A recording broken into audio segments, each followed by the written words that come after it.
was a billion-dollar deal in Urentia, one that could decide the company's fate. When I woke up the next morning, Irene hadn't sent a single message, nor had she called. I wasn't angry either. After the checkup came back fine, I went straight home. It was a 5,000 square foot luxury villa that Irene and I had fully paid for last year. 7 years ago, when we graduated, we squeezed into a basement and shared a single bowl of instant oatmeal. 5 years ago, when we got our marriage certificate, we grabbed some cheap street food from a small vendor and then went home with a tiny 4-inch cake. And now, I could only tend to my wounds by myself in the empty villa. I assumed I would get used to it eventually. Just as I was going over the divorce agreement the lawyer had sent me, Irene came home. A strong whiff of men's cologne followed her through the door. The scent made me pause for a moment. Irene's skin was delicate and sensitive, and she was allergic to many cosmetics. What she hated most of all was perfume. Because of that, I never used anything scented during all the years we were together. Even my shampoo was carefully chosen. Now, it seemed that she was only being strict with me. Irene saw me lying on the couch with a tablet in my hands and hesitated slightly. Steve was too happy at the celebration dinner last night. He got drunk and fell, so I took him home first. Later, it got too late, and the drive was long, so I just found a nearby hotel to stay at. That's why I didn't come to the hospital to pick you up, she said. I nodded and canceled another partnership deal on my tablet. All right, got it, I replied casually. Irene opened her mouth but seemed momentarily at a loss. It was as if my reaction wasn't what she had expected. She hesitated for a while, took 2 steps closer, and lowered her gaze as she said, "Today's Saturday, so don't worry about work anymore. I'm planning to take Steve to Pareel for a trip. Do you want to come along?" On my birthday 7 years ago,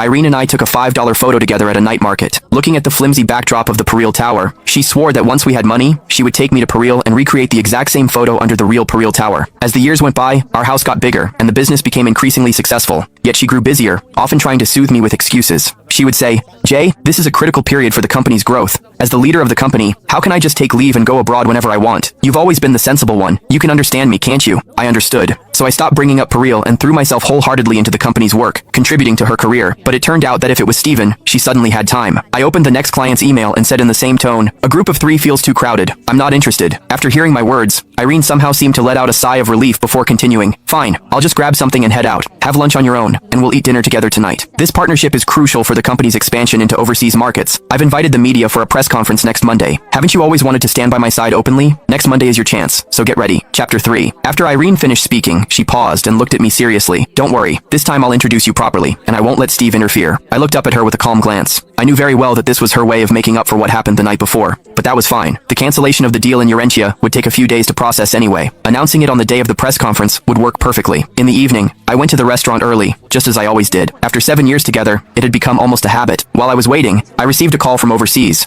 It was Ashley Walker, my opponent in the last negotiation, and also my senior. Ashley's voice was warm as she said with a smile, "Jay, have you thought about my offer for you to join DM Group? Johnson Corporation is still too small and doesn't deserve someone of your caliber." This was her 3rd attempt to recruit me. The first time was 7 years earlier, when I turned down a high-paying offer from a foreign company to join Irene's small company, earning just $2,500 a month.